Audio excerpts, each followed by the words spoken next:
Bom, então vamos para a nossa última aula, tá? Vamos para a nossa última reflexão.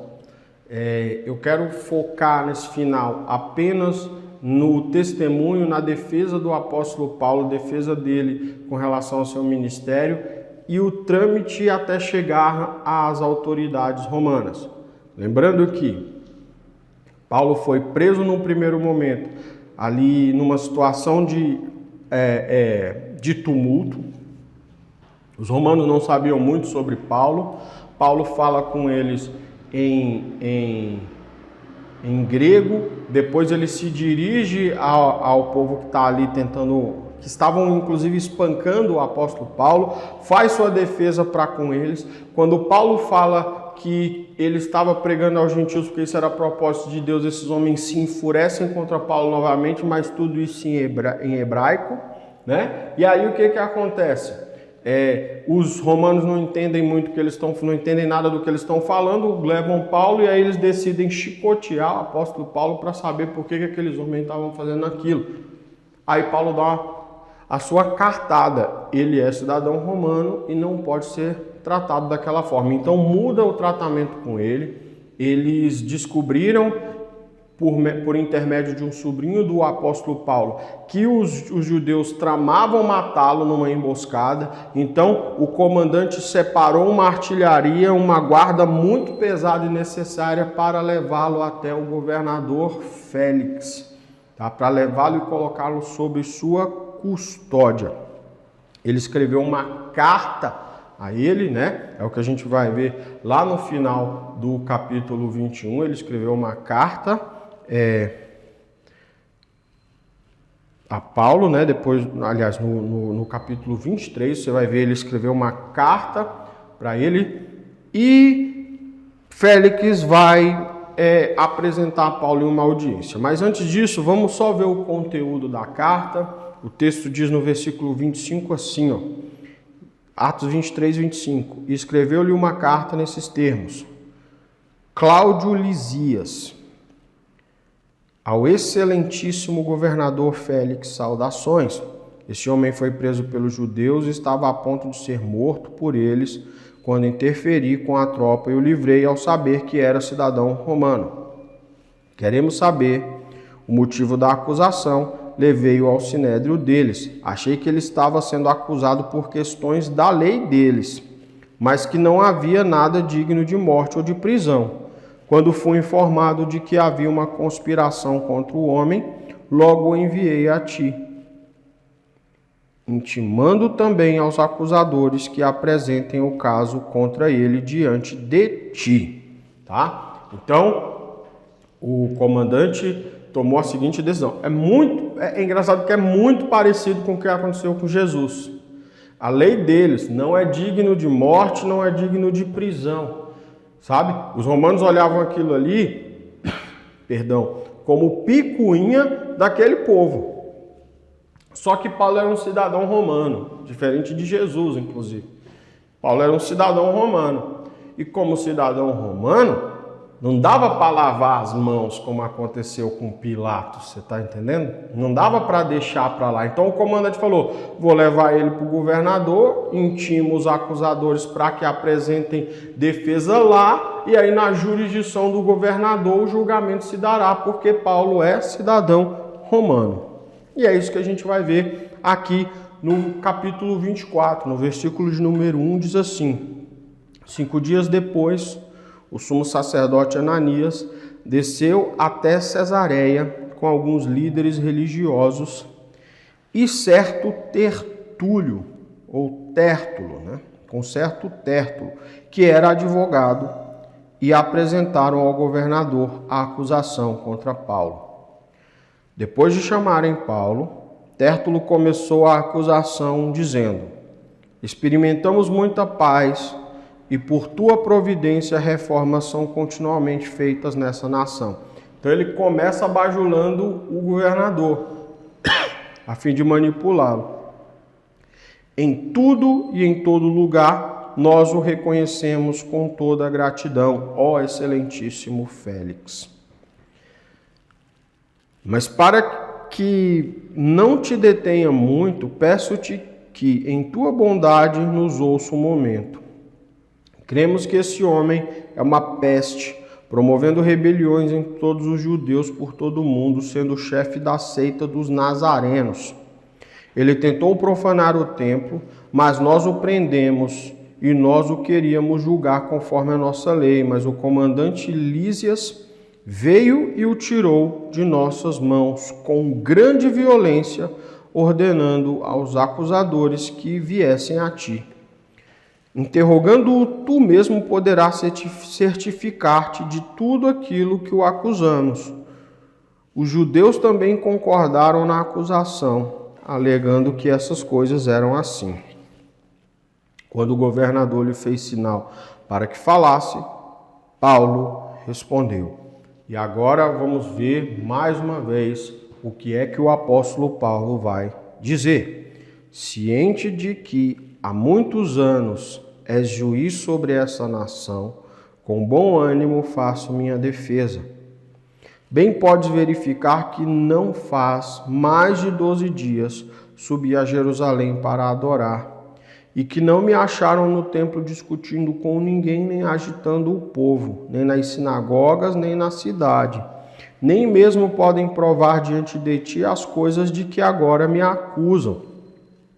Mas declaro-te que, segundo o caminho, a que chamam de seita, sirvo o Deus de nossos pais e creio em tudo que está escrito na lei e nos profetas, tendo esperança em Deus, como estes mesmos também têm, de que haverá ressurreição tanto dos justos como dos injustos. Por isso procuro sempre ter uma consciência inculpável diante de Deus e dos homens. Depois de vários anos, vim trazer à minha nação esmolas e apresentar ofertas a Deus. Ocupado com essas coisas, alguns judeus da Ásia me acharam já purificado no templo, não em aglomerações nem com tumultos. Eles é que deviam comparecer diante de ti e acusar-me, se tivessem alguma coisa contra mim. Ou, então, que aqueles que aqui estão digam que crime acharam quando compareci perante o Sinédrio, a não ser acerca dessa única palavra que exclamei, estando no meio deles. É por causa da ressurreição dos mortos que hoje estou sendo julgado por vós. Eles fizeram a acusação deles meio que fazendo lobby. O apóstolo Paulo clama porque ele está num terreno. Eles levaram Tértulo como advogado. Só que o apóstolo Paulo, e aqui é um ponto que eu gosto de levar em consideração, o apóstolo Paulo era um homem extremamente culto e letrado, preste atenção nisso. Ele tinha muita instrução. O apóstolo Paulo falava de filosofia, ele cita grandes filósofos, cita grandes poetas gregos em vários dos seus textos escritos na Bíblia Sagrada. O apóstolo Paulo falava vários idiomas. O apóstolo Paulo conseguia transitar por Roma tranquilamente, era um homem extremamente culto, sabia se portar diante de autoridades, e ele expõe uma argumentação aqui a gente chamaria, se fosse nos dias de hoje, a gente chamaria isso de resposta à acusação ou contestação. Ele responde de maneira muito técnica e muito simples. Me digam qual é o meu crime e provem que eu cometi esse crime, porque os fatos verdadeiros, os fatos que têm testemunhas que viram, é que eu não estava sequer debatendo contra a religião, que eu também creio. Paulo está dizendo, eu continuo sendo judeu. Só que ele vê Jesus como o próximo passo, o passo final, o passo de salvação.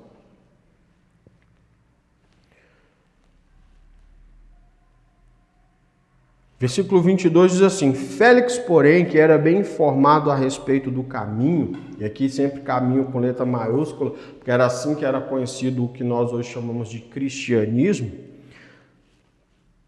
adiou a questão dizendo, quando o comandante Lísias chegar, decidirei a vossa causa.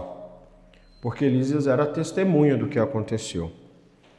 E ordenou ao centurião que Paulo ficasse detido, mas fosse tratado com brandura, permitindo que seus amigos o servissem. Alguns dias depois, Félix chegou com sua mulher Drúzila, que era judia. Mandou chamar Paulo e ouviu acerca da fé em Cristo Jesus. E discorrendo sobre a justiça, sobre o domínio próprio, sobre o juízo vindouro, Félix ficou com medo e respondeu: basta por enquanto, retira-te. Eu te chamarei quando houver oportunidade. Paulo estava pregando e aquilo começou a mexer com o coração do governador. Ele também esperava que Paulo lhe oferecesse dinheiro, por isso mandava chamar com mais frequência e conversava com ele. Ele esperava que Paulo tentasse corrompê-lo, mas passados 2 anos, Félix teve por sucessor a Pórcio Festo e, querendo agradar os judeus, manteve Paulo na prisão. Festo chegou, capítulo 25. Félix chegou à província e depois de 3 dias subiu de Cesareia para Jerusalém. Os principais sacerdotes e os judeus mais ilustres levaram-lhe seu caso contra Paulo e lhe pediam, suplicando-lhe desfavoravelmente a Paulo, o favor de mandá-lo para Jerusalém, pois armavam uma cilada para matá-lo no caminho. Eles não queriam apedrejar Paulo lá no Sinédrio com o rito do Sinédrio. Eles queriam matar ele antes, queriam matá-lo antes, queriam assassiná-lo antes. Esse era o propósito do coração desses homens. 4 dias mais, Festo respondeu que Paulo estava detido em Cesareia e que ele mesmo partiria em breve para lá. E disse: portanto, que as autoridades dentre vós desçam comigo, e se há nesse homem algum crime, acusem-no. Tendo ficado entre eles não mais do que 8 ou 10 dias, desceu para Cesareia. No dia seguinte, sentado no tribunal, mandou trazer Paulo. Agora, um outro tipo de governador, um outro governador vai analisar a questão de Paulo. Paulo fica detido ali por 2 anos e agora Festo vai analisar sua situação. 7 diz assim: quando ele chegou, os judeus que haviam descido de Jerusalém o rodearam, fazendo contra ele muitas e graves acusações que não podiam provar. Mas Paulo respondeu em sua defesa: não tenho cometido pecado algum contra a lei dos judeus, nem contra o templo, nem contra César. Todavia, Festo, querendo agradar os judeus, respondeu a Paulo: quereis subir para Jerusalém e ali ser julgado perante mim acerca dessas coisas? Mas Paulo disse: estou perante o tribunal de César, onde devo ser julgado. Nenhum mal fiz aos judeus, como muito bem sabes. Se, pois, fiz algum mal, e tenha cometido algum crime digno de morte, não recuso a morrer. Mas se nada há daquilo de que estes homens me acusam, ninguém pode me entregar a eles a fim de agradá-los. Apelo a César. O apóstolo Paulo, ciente do seu direito, ciente de que não podia ser feita uma bagunça com ele, ele sabia que se ele é entregue na mão dos judeus, ele iria ser assassinado da forma mais injusta possível. O apóstolo Paulo pensou: eu não preciso passar por essa situação. Eu tenho um direito e eu quero que o meu direito seja preservado. Se eu tenho que ser julgado, se você não se julga competente, eu apelo a César, porque eu sou cidadão romano. Então Festo, depois de falar com o conselho, respondeu: apelaste para César irás. Passados alguns dias, o rei Agripa e Berenice foram até Cesareia em visita de boas-vindas a Festo. E como ficaram ali muitos dias, Festo expôs ao rei o caso de Paulo, dizendo: há aqui certo homem que Félix deixou na prisão. E aí ele vai explicar a situação do apóstolo Paulo, porque o que acontece?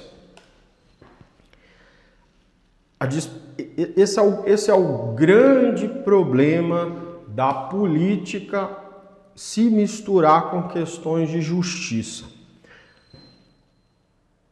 Festo queria fazer lobby, tá? Da mesma forma que Pôncio Pilatos. Jesus Cristo foi crucificado, né? E os mecanismos ali eram os mecanismos do lobby, né? De você ficar, tipo assim, tem um determinado acesso, o cara tem que manter as questões políticas para evitar as tensões, e aí o cara começa a fazer o que é injusto. Só que no caso de Paulo, tem um probleminha que amarrava qualquer governador e qualquer pessoa que tentasse fazer lobby. Paulo era cidadão romano, e aí aquilo que eu falei para você, a idolatria dos romanos, acima das idolatrias, era a idolatria à cidade de Roma, ao vínculo jurídico estrutural de Roma. Então ele não podia fazer isso de qualquer forma.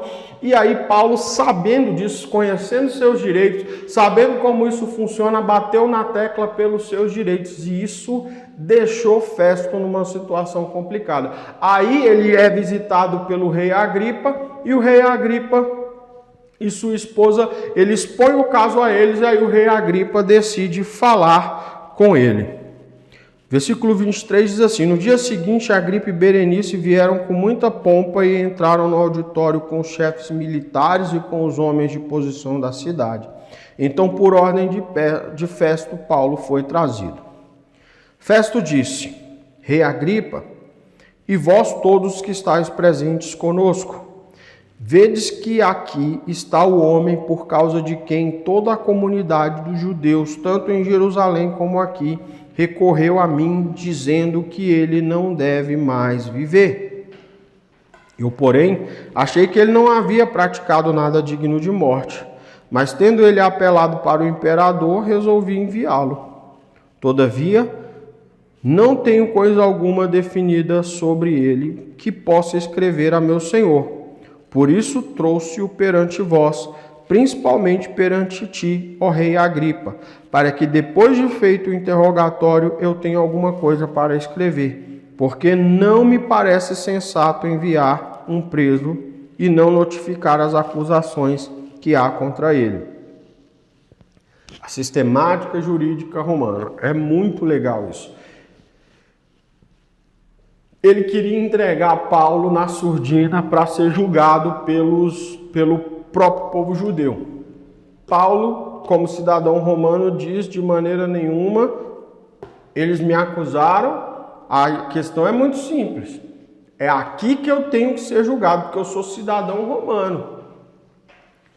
Você sabe que eu sou cidadão romano, você sabe que não pode sair pela tangente. Se você não tem condição de julgar, apelo para César. Só que para levar para o imperador, ele precisa fundamentar aquilo que ele... por que ele está levando Paulo para lá, e para isso ele precisa tipificar as acusações, ele precisa escrever exatamente de fato o que foi que Paulo fez. E no final das contas, ninguém consegue provar o que Paulo fez, porque o que acontece? É isso que Lucas escreve desde o começo, quando Paulo foi arrastado para fora. Paulo está lá para participar dos ritos da sua religião, ele não estava lá causando nenhum tipo de balbúrdia, causando nenhum tipo de problema, e os caras olharam ele ali porque já tinham ouvido falar, confundiram lá um cara com um dos homens que estava com Paulo, que eram homens que iam participar do ritual judeu também, e aí, sem ouvir nada, começaram a atropelar tudo e agredir o apóstolo Paulo. Só que esses caras depois se deram conta de que não podiam provar. E aí para eles não interessava. Esse é o grande problema do coração rebelde. Ele não reconhece justiça. Ele não reconhece que cometeu injustiça. Ele não pede perdão e ele não retrocede. Ele vai matar e ele nunca vai admitir que cometeu um engano. É isso que acontece com o nosso coração pecaminoso.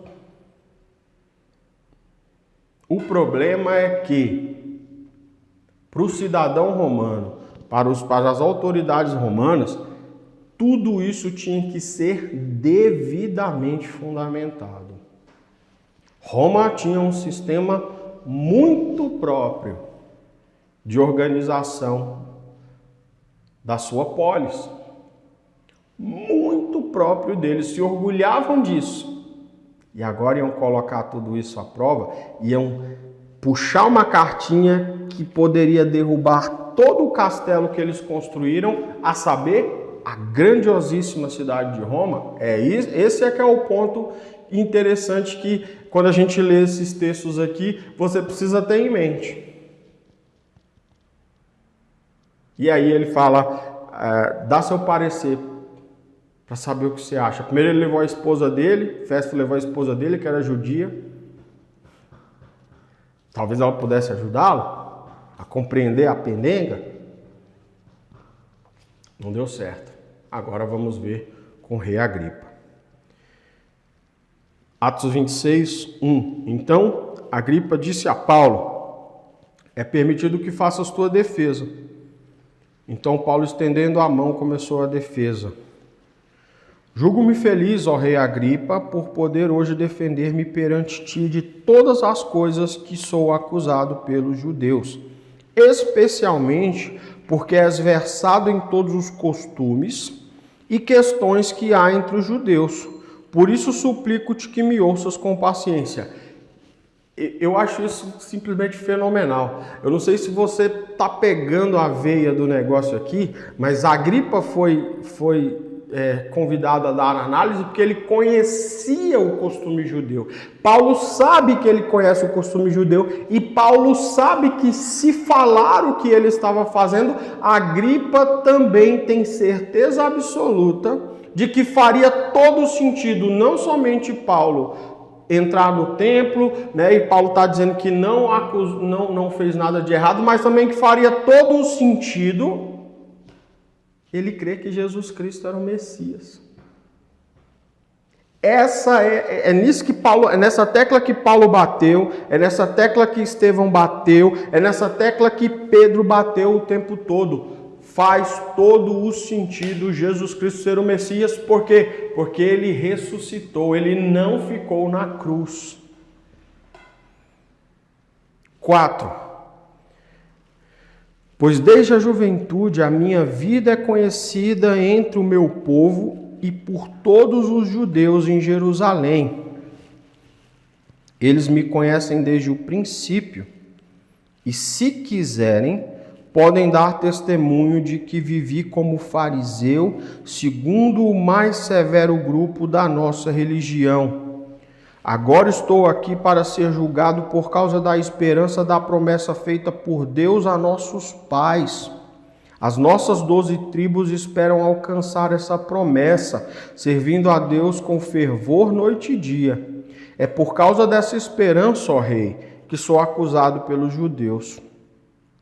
Porque se considera inacreditável entre vós que Deus ressuscitou os mortos. Porque se considera inacreditável entre vós que Deus ressuscitou os mortos. Eu pensava que devia praticar muitas coisas contra o nome de Jesus o Nazareno, o que de fato fiz em Jerusalém. Pois tendo recebido autoridade dos principais sacerdotes, não somente encerrei muitos santos em prisões, como também dei o meu voto contra eles quando estavam para matá-los. E castigando-os muitas vezes em todas as sinagogas, obrigava-os a blasfemar, e cada vez mais enfurecido contra eles, perseguia-os até nas cidades estrangeiras. Ou seja, Paulo está dizendo, fiz tudo o que esses caras estão fazendo. Só que eu mudei e vi que estava equivocado por um simples motivo. 12.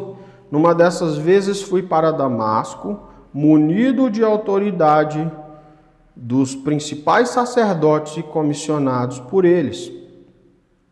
Ao meio-dia, ó rei, vi no caminho uma luz do céu que brilhava mais do que o sol, resplandecendo em torno de mim e dos quais iam comigo, e caindo todos nós por terra, ouvi uma voz que me dizia na língua dos hebreus: Saulo, Saulo, por que me persegues? É inútil resistires ao aguilhão. Aguilhão é uma ferramenta que é utilizada para domar bois bravos, né? Para domar o gado violento e bravo. Ele tem uma ponta, ele fere assim. É como se Jesus já estivesse tocando ele como um boi bravo ali, ele falando, é inútil.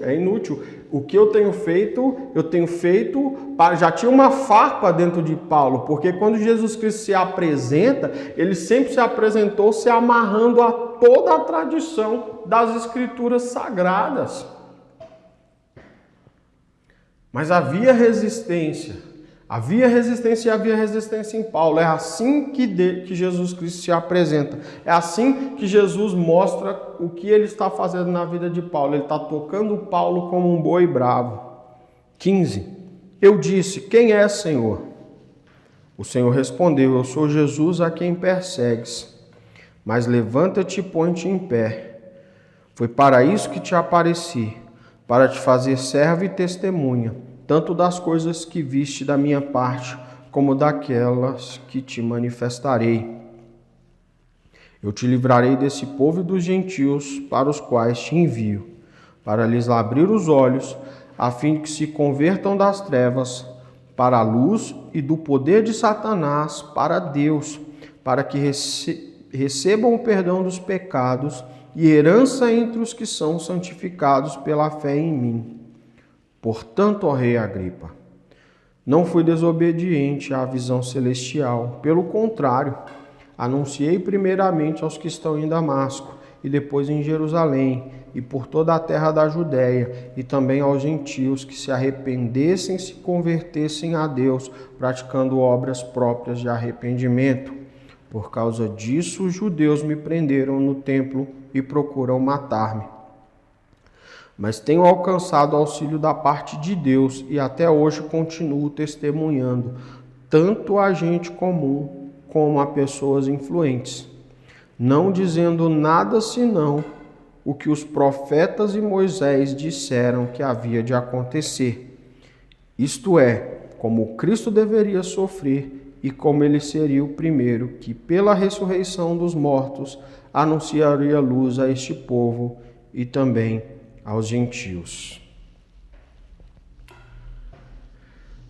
E aí, enquanto Paulo está falando, começam as alterações. A primeira é de Festo. Eu acho interessante que Festo diz uma coisa que é sempre muito ilógico. Ele diz assim, enquanto Paulo fazia desse modo, versículo 24, sua defesa, Festo disse em alta voz, estás louco, Paulo. As muitas letras te levaram à loucura. Ele reconhece em Paulo muita cultura, muita inteligência, muito estudo. Ele fala, estudou tanto que ficou doido. Estudou tanto que começou a ficar alucinado. O que é uma das coisas mais ilógicas que alguém pode fazer, né? É dizer assim, não, esse cara não sabe nada exatamente porque ele estudou muito. 25, mas Paulo disse, não estou louco, ó excelentíssimo Festo. Pelo contrário, estou dizendo palavras verdadeiras e de perfeito juízo, porque o rei, diante de quem falo com liberdade, sabe dessas coisas. Você vê que Paulo ele usa exatamente as palavras corretas, ele sabe com quem conversa, sabe como se porta. Quando estava diante de Félix, ele falou, quero que me mostrem a minha acusação, quero que me mostrem o que eu fiz de errado, porque eu sou cidadão romano. Aqui ele está explicando agora ao rei Agripa. O rei Agripa conhece a cultura dos judeus, ele sabe como funciona a lei dos judeus. E aí ele está agora mostrando ao rei Agripa que o rei Agripa é a pessoa ideal, ele é o imparcial ideal. Por quê? Porque ele não está envolvido emocionalmente com o judaísmo, apesar de conhecê-lo. Né? Então, Paulo pode chegar para ele e falar, dá uma olhadinha, rei Agripa, na lei, dá uma olhadinha em como todas as escrituras se revelaram e vê se eu não tenho razão de crer em Jesus Cristo que apareceu a mim.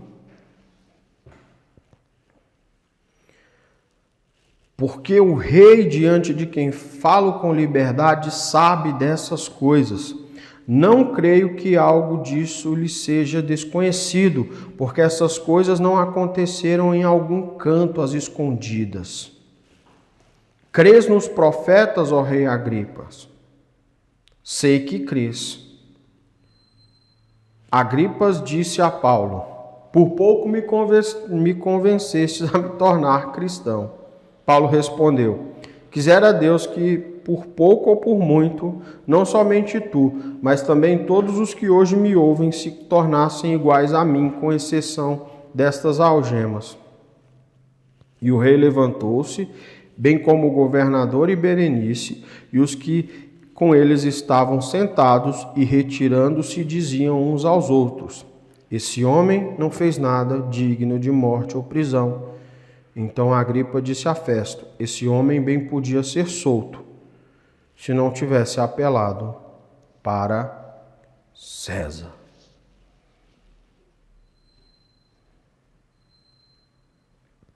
Amém? E aí, eu quero fechar essa história só fazendo essas reflexões acerca do apóstolo Paulo. O apóstolo Paulo é considerado, e aí eu cito as palavras do reverendo Hernandes Dias Lopes, o maior bandeirante do cristianismo. Ele foi o maior evangelista do cristianismo do primeiro século, um dos maiores pastores, um dos mais capazes. O Senhor o escolheu por motivos muito específicos, mas muito específicos, e os motivos específicos estão exatamente nesses testemunhos. O primeiro deles Paulo é o tipo de pessoa que não se converteria a Jesus Cristo, a não ser que isso fosse verdade. Paulo era e sempre foi zeloso com as Escrituras, ele era um fariseu dos fariseus, e o próprio apóstolo Paulo chama a atenção e convoca as pessoas para que consultem testemunhas do fato de que ele era um fariseu extremamente zeloso, que superava inclusive os outros irmãos em zelo pelas Escrituras sagradas. É por isso que a perseguição dele é mais feroz, inclusive, que a de Gamaliel. É por isso que as atitudes dele até se converter são mais ferozes. Isso são fatos com os quais a gente tem que lidar. Só que aí ele diz que viu Jesus Cristo ressurreto. Na cabeça do judeu, Jesus não podia ser o Messias, porque Jesus falhou na missão de ser o Messias. Ele foi morto pela mão dos romanos. Ou seja, dos colonizadores que deveriam ser enxotados segundo a tradição que se formou entre o Antigo e o Novo Testamento, a tradição intertestamentária, a produção religiosa de Israel intertestamentária, que apontava que o Messias, quando viesse, ele remontaria os períodos da dinastia Hasmoneia. E o Messias que morre na cruz pelos romanos não pode ser desse tipo, não pode remir Israel.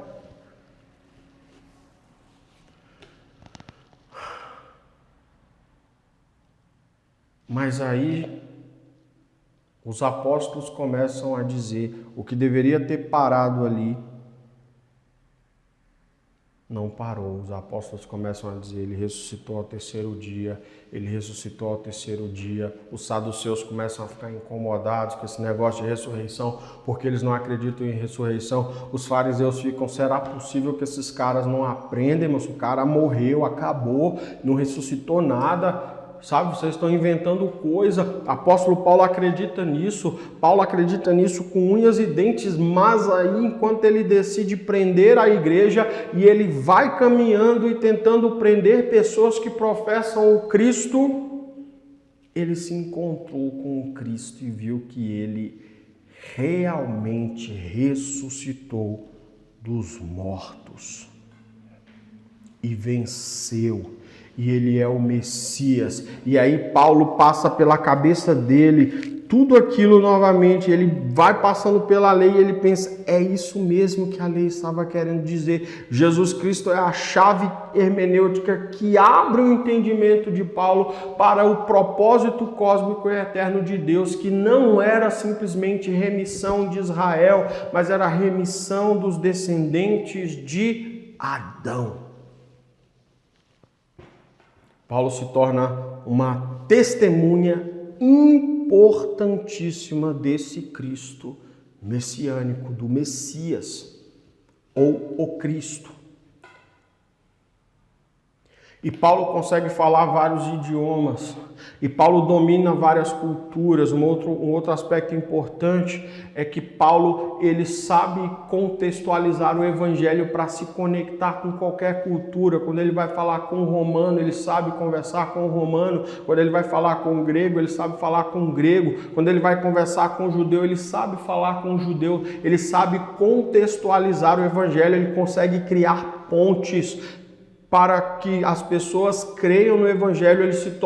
Ele é habilidosíssimo, porque tem um monte de ferramentas no apóstolo Paulo que já foram impressas pelo Senhor, porque o Senhor já escrevia os dias de Paulo, para que ele se torne um ministro do evangelho com a excelência que precisa ter um ministro do evangelho. E Paulo não é diferente de nós. Você também possui capacidade, você possui interesse, você também possui uma paixão ministerial que precisa ser ativada e despertada em você, para que você continue falando e testemunhando acerca do Senhor Jesus Cristo. Todos nós temos. É assim que eu quero fechar, é com essa reflexão que eu quero fechar com vocês. Que o Senhor Jesus Cristo possa chacoalhar vocês, vocês possam se colocar aos pés do Senhor Jesus, se expor, exponham os vossos corações a essa mensagem, exponham as mentes de vocês a esses fatos, deixem que essa palavra possa permear a cabeça de vocês, porque a fé, palavra grega piste, significa convencido pela verdade, convencido pelo que ouve. A palavra de Deus fala, o apóstolo Paulo fala que Deus nos converte, que Deus se revela pela loucura da pregação, não pelos sinais, não pela simples motivação, mas pela pregação da palavra. Ele fala, aprove a Deus, foi do agrado de Deus se fazer revelar pela loucura da pregação. E a pregação tem essa potencialidade, todas essas palavras têm a potencialidade de te levar à única lógica possível, de que Jesus Cristo é o Filho de Deus, o Cordeiro propiciatório, que pagou pelos nossos pecados, morreu na cruz do Calvário e ressuscitou ao terceiro dia, e um dia irá julgar vivos e mortos. Mas aqueles que se curvarem, aqueles que responderem da maneira correta, ou seja, responderem com fé à mensagem desse Cristo, pela sua infinita graça e soberania, julgarão a terra juntamente com Cristo. Fiquem com Deus e até uma próxima. Deus abençoe vocês.